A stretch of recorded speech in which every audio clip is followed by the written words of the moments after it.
Olá pessoal, tudo bom com vocês? Espero que sim.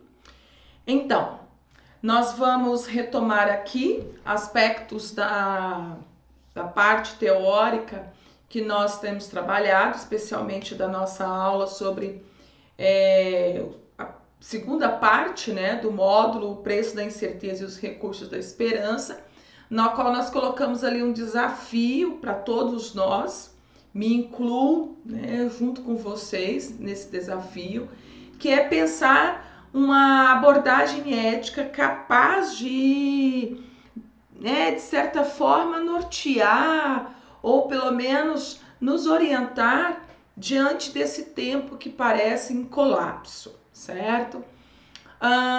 E à medida que a gente vai consultando o material que está ali para vocês na nossa sala virtual, nós vamos pontuando aquilo que é preciso, né, pontuar, e outros elementos nós vamos adicionando também. E a ideia é que nós possamos, ao concluir esse segundo bimestre e, obviamente, o semestre, ter construído aí condições de olhar a realidade, de identificar, né, as contradições dessa nossa realidade, dessa nossa sociedade, mas não ficarmos retidos, né, seja por qualquer sentimento de temor, de insegurança. É preciso que a gente tenha coragem, né, para alimentar uma esperança de mudança. E o importante é que a gente lance mão de várias condições que a gente tem de mudar, a começar por nós mesmos, né? Os desafios são muitos.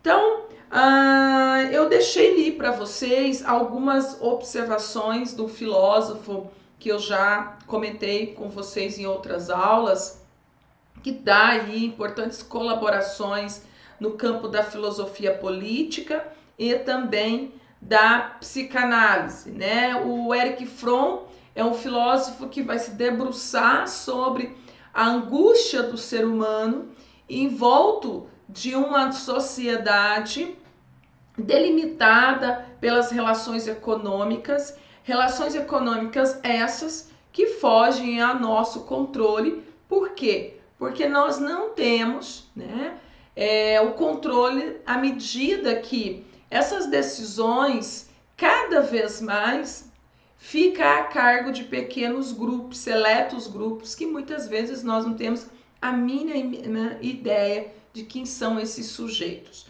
Na verdade, hoje nós usamos termos de corporações, né, investidores, e a identificação de quem são essas corporações ou esses investidores, nós não conseguimos, certo? Então, de certa forma, nós temos o destino econômico, social e político também traçado a partir, né, de entidades desconhecidas pelos indivíduos, pela grande massa. O Fromm alerta-nos aí sobre uma condição, né, que nós devemos ter para pensar em mudança. Então ele fala que a primeira condição da possível criação de uma sociedade é estarmos conscientes das dificuldades quase insuperáveis que tal empreendimento defrontará. Por que isso, né? Quais são as dificuldades? Cada vez mais nós observamos uma sociedade fragmentada. Cada vez mais as diferenças que é próprio de uma sociedade estão que em número maior. As contradições são maiores. E há por detrás de tudo isso uma perigosa ideia de que não há diferença entre os seres, né? Um princípio de igualdade enganoso. O que nós devemos pensar a igualdade é na exigência de tratamento. Todos nós devemos exigir tratamentos de igualdade no sentido de direito, de Estado de Direito, mas nós não somos iguais. Nós somos diferentes. Nós temos uma herança, né, histórica diferente dos outros, os outros em relação a nós. Então há uma diversidade cultural e essa diversidade cultural, essa diversidade histórica, ela vai cada vez mais, né, promovendo a necessidade de um discurso que, ao mesmo tempo, consiga estabelecer um consenso para que a gente possa atender com urgência as nossas necessidades que são iguais, e aí nós podemos elencar necessidades no campo da saúde, da segurança pública, da empregabilidade, todos nós temos interesse. Mas esse discurso, essa prática política e social também deve preservar essas diferenças dos grupos, essas diferenças que parte uma identidade de um grupo, uma identidade e uma singularidade, né, do indivíduo. Então, falar nesse momento de propostas, né, de princípios que possam nortear formas de práticas políticas e sociais diante dessa multiplicidade de problemas, de desafios e essa diversidade cultural é um grande, né, desafio. Mas ao mesmo passo, nós não podemos ficar inertes, né? Uma paralisia nos colocaria em um risco muito maior do que encontrarmos aí, né, forças para propor e lutar por melhores ideias a fim de orientar os nossos próximos passos. Por quê? Porque nós temos sim uma responsabilidade conosco mesmo, mas nós temos uma responsabilidade com as gerações futuras. E essa responsabilidade não é enquanto só indivíduo, é enquanto humanidade, certo? Então aí eu elenquei alguns dos desafios, né, em que hoje percebe-se no mundo todo, especialmente nos países democratas, né, e que desenvolveram aí uma democracia liberal. Então nós temos os aspectos pungentes, né, os que estão aflorando a pele da sociedade, que a todo momento a gente encontra no noticiário, todo momento a gente encontra nos jornais, nas revistas, nos livros, no cotidiano do nosso ambiente de trabalho, também, né, no cotidiano da nossa casa, porque são assuntos que ao mesmo tempo são públicos e são privados. Então a gente encontra a questão do racismo, né? O racismo tem sido pauta de debates nos últimos anos e, de certa forma, tem se dado espaço para que o negro, no caso aqui eu quero destacar, participe desse debate, porque até então o exercício, né, de se falar do racismo era muitas vezes intermediado pelo branco, não que o branco seja fundamental para que essa mudança de mentalidade de fato se confirme, mas é importante que o negro tenha esse espaço e ele fale por ele mesmo. Tá? É muito diferente você saber de uma situação, por mais sério que você se empenhe em saber e em estudar um determinado assunto, jamais a vivência vai substituir uma teoria. Então, é apenas quem sente na pele, no cotidiano, no ambiente de trabalho, na escola, na faculdade, na sociedade, no ambiente de lazer, é capaz de falar com propriedade sobre o racismo, certo? E a gente tem encontrado espaços, mas os espaços ainda não são suficientes. Nós temos diante de nós um Estado, especialmente quando se trata de um Estado coercitivo, né, que precisa rever as suas práticas, especialmente quando se trata na igualdade, né, entre todos os seres humanos, sem critério de cor, tá? Outra situação também que a gente vê, né, e presencia todo instante é a questão do terrorismo.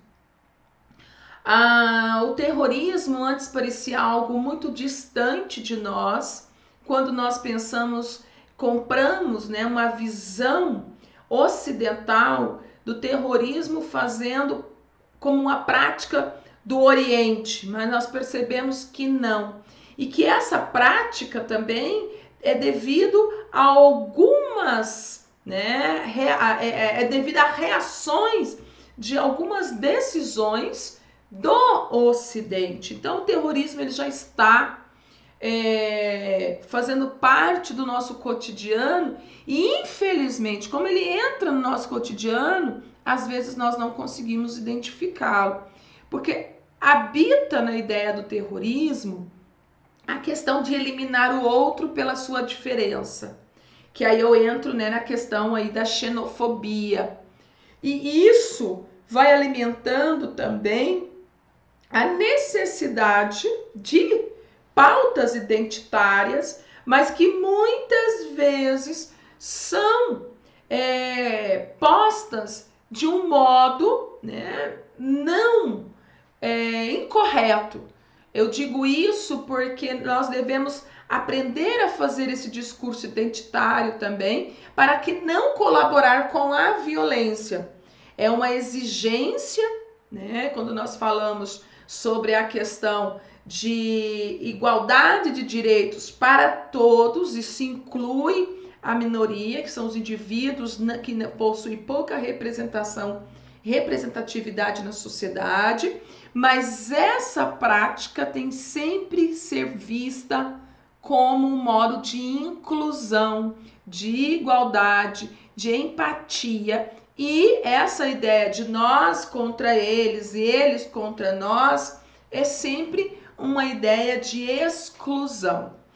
E aí, né, diante de tudo que a gente já está comentando aqui, nós temos no campo da política uma desconfiança dos partidos e instituições da República, instituições democráticas, né? É bem comum, talvez até um comportamento nosso, de não acreditar aos políticos nenhum tipo de confiança. Então, eu costumo brincar, né, que hoje é muito arriscado alguém se dispor a trabalhar no campo da política, porque há um olhar de desconfiança. E aí isso se dá, sim, obviamente, pelo fato de situações, né, que colaboraram para essa visão. Nós temos aí no campo desvio de verba pública, não atendimento satisfatório das condições e das responsabilidades do gestor público. Então nós temos sim vários fatores que colaboram para essa desconfiança. Mas por outro lado, nós enquanto eleitores, enquanto cidadãos, temos que olhar, criticar, mas não devemos o quê? Menosprezar o espaço público, o espaço político, porque queiramos ou não, é desse espaço político que sai todas as ideias e, né, leis, programas, projetos para atender as questões sociais. Então é importante que, ao mesmo tempo que a gente tenha esse olhar crítico, nós também, né, demos a esse lugar um olhar especial e não de menosprezo, porque ele é fundamental para a conservação daquilo que é base, da República, certo? Que é a manutenção do Estado de Direito. Então, quando a gente abre mão, a gente corre o risco, então, de não dar a devida importância e aí, né, a coisa só vai piorando.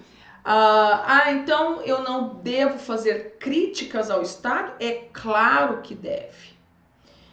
Nós sempre temos que nos posicionar criticamente ao Estado, criticamente a formulações políticas que não colaboram para o bem comum, que não colabora para o desenvolvimento do Estado enquanto jurisdição que deve e tem como finalidade o bem comum.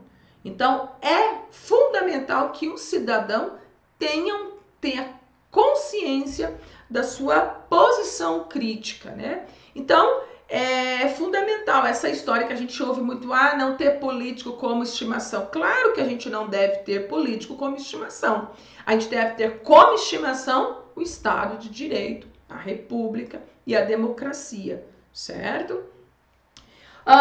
Isso, né? Essa desconfiança gera o que a gente percebe no mundo todo, no cenário mundial, essa polarização, né? A oposição, pessoal, não é uma coisa ruim em política, né? Eu sempre acho necessário a gente dizer que é preciso ter sim o diferente, né? Um discurso político unânime, uniforme, é sempre complicado. Por quê? Porque vai estar prevalecendo uma única ideia, uma única maneira de se pensar e fazer a política. Então, é importante a oposição. A Marilena Chaui, uma filósofa brasileira, uma das definições que ela dá para a democracia, ela define como um espaço de conflitos. Não é um espaço de guerra, que é diferente, né? Mas o espaço de conflito significa que não há uma uniformização de ideias. Todas as ideias são postas, aceitáveis, mas elas são discutidas, certo? E dentro dessas ideias há um consenso, né? O Habermas, um outro filósofo atuante na vida pública, na vida política, tem aí feito importantes considerações recentemente. Ele traz essa necessidade da democracia atual, que é o consenso. É buscar o quê? Entre as nossas diferenças de ideia, um ponto comum para que a gente possa resolver as contradições. Então, significa que não é abrir mão do que eu penso na totalidade e o outro sair ganhando, ou e vice-versa. Não, é chegarmos a um consenso.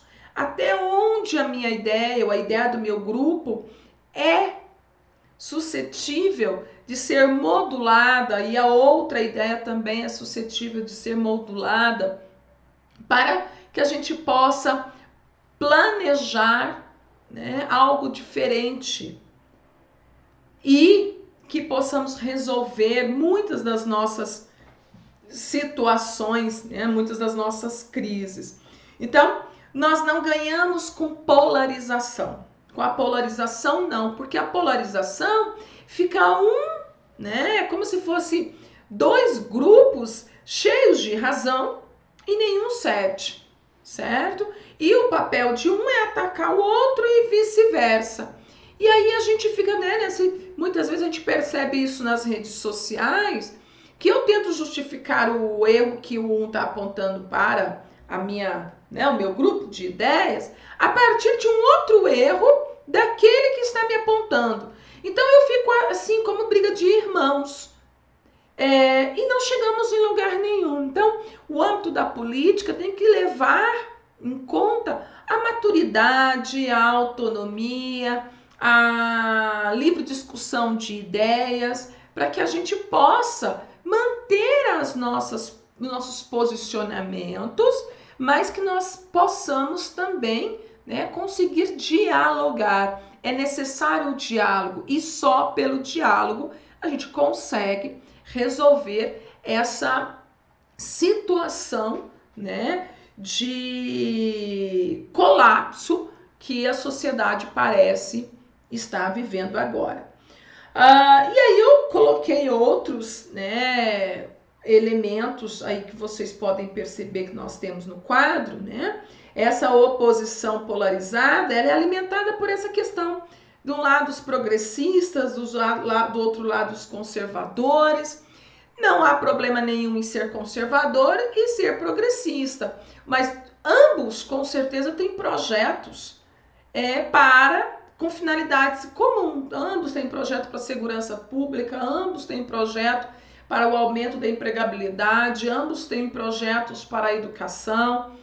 Mas o que não funciona é enquanto eu estiver pensando que o meu projeto está 100% correto, enquanto do outro é 100% obtuso, ou simplesmente pelo fato do outro não pertencer ao meu grupo, qualquer coisa que ali seja decidido é 100%, né,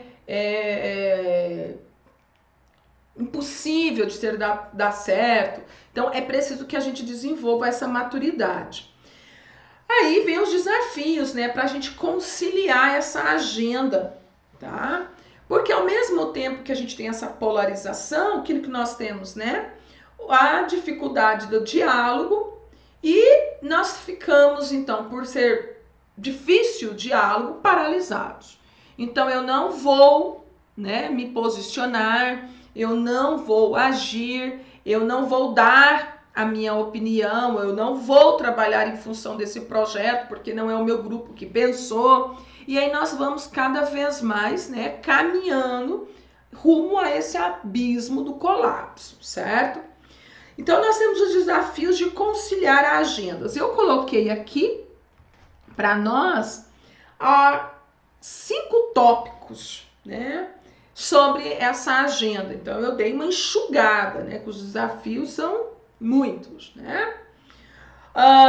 E aí eu até coloquei aqui uma observação. O desafio não, esse desafio não gentil, seja otimistas ou seja pessimistas, né? Como fugir a um fascismo tecnológico com a face sorridente? Aquela situação que a gente já comentou várias aulas. A tecnologia está aí, é um fato dado, consolidado, não vai haver nenhuma volta ao passado nesse sentido. É importante que nós, né, nos adequemos a essa forma de lidar com a tecnologia nas diversas áreas da vida, desde a educação até o mercado de trabalho. Mas nós também temos que perceber que não podemos simplesmente ser modulados por essa tecnologia. É preciso que nós não façamos da tecnologia um fim em si mesma. Ela tem que ser instrumento para o homem, certo? Não podemos ser instrumentalizados. Então, é preciso esse olhar, né, crítico em relação à possibilidade de um fascismo tecnológico, de eliminar o homem, excluir o homem desse processo criativo e operacional. O outro grande desafio é como descentralizar a economia e proteger o mercado de um risco de colapso econômico. Bom, a última aula que eu pus ali para vocês, que é um trabalhozinho interessante, né, pertinente para nós, eu sugeri vocês pensarem sobre a economia, e aí o tema é, né, a crise é do Covid-19 ou a crise é de um sistema econômico, certo? Então, nós percebemos ao longo das nossas aulas, pontuando aqui e ali, que a economia ela vem sofrendo impactos consideráveis, né, no sentido negativo, já há uma década. E como você já deve ter lido, a gente comentado aqui também, o Covid, né, o coronavírus, ele tornou-se o gatilho, né, para que essa bomba explodisse. Então, as nações, mais do que nunca, estão seriamente comprometidas em resolver as questões econômicas, entretanto, né, com as dificuldades e suas particularidades. Então, nós vemos aí recentemente complicações na Inglaterra, complicações no Reino Unido, ali a questão do Brexit. Nós temos a questão aqui do Mercosul, né? E ouvimos muitas vezes os comentadores dizendo que isso é interessante fortalecer essa agenda de trabalhos e de acordos do Mercosul, ou se é importante que o Brasil, né, se isole nesse momento para que ele possa se autossustentar ou pensar em projetos individuais, nacionalistas. Então, falar nessas situações econômicas hoje é voltar à necessidade dos países ter que olhar os seus problemas particulares, mas ao mesmo tempo há uma necessidade, né, de convergência com o resto do mundo, porque a economia ela é muito dependente hoje. Então esse é um desafio. Terceiro desafio, como criar condições de trabalho e espírito geral em que o ganho material não seja a motivação eficaz, mas a satisfação psíquica e efetiva. Bom, nós vimos a partir do estudo de pensadores fantásticos, né, do mercado de trabalho, da organização do trabalho, do século XX e século XXI, agora nessa primeira década do século XXI, sugestões de mudança no ambiente de trabalho, né? Privilegiar a criatividade, a autonomia, diminuição de carga horária, a satisfação, né? Entretanto, nós sabemos que muitas vezes essas sugestões parecem estar muito longe da nossa realidade. E como nós podemos administrar isso, né? Como fazer para que o trabalho não seja penoso, mas seja prazer? Então, esse também é um desafio posto pelo Estado, posto pelas democracias do século XXI. Estimular o progresso científico sem que se transforme em perigo para a espécie humana. Como continuar produzindo bens de consumo sem aumentar a devastação, né, ambiental. Sem comprometer mais do que já está comprometido o meio ambiente. É possível falar de um desenvolvimento sustentável? Sim, mas em que medida os discursos de desenvolvimento sustentável utilizados hoje na nossa sociedade não está privilegiando esse ou aquele grupo? É apenas uma falácia, né? Então esse é um grande desafio. Vocês podem ter ouvido aí ultimamente, né, que um grupo de investidores direcionou uma carta para o Itamaraty no Brasil, já sobre um tom de ameaça para que o nosso país mostre os planos de preservação do Amazonas para a continuação, né, de contratos de trabalho de serviços e movimentações financeiras, investimentos por parte desse grupo. Então, tem que estar na pauta, né? Como resolver isso? Proporcionar segurança básica, independência, desburocratização, né? O Estado, ele é em si burocrático. Aquilo que foi criado para facilitar, né, impedir a corrupção, muitas vezes ela aumenta o poder, né, do Estado, não resolve, não há uma fluidez dos processos e infelizmente a gente tem percebido que agentes públicos têm se valido, né, dessas condições e postos para promover corrupção. Então, claro que a corrupção nunca é só do agente público, né? Agente privado tá junto, sempre tá. Mas esses são alguns desafios. Então, como que a gente pode, né, parar nesse momento, refletir que instrumentos nós temos em mãos para começar a discutir sobre esses desafios e propor algum ponto de esperança de mudança, certo? Então essa é a primeira parte da nossa aula, a gente volta para a segunda parte logo em seguida, beleza? Abraços para vocês.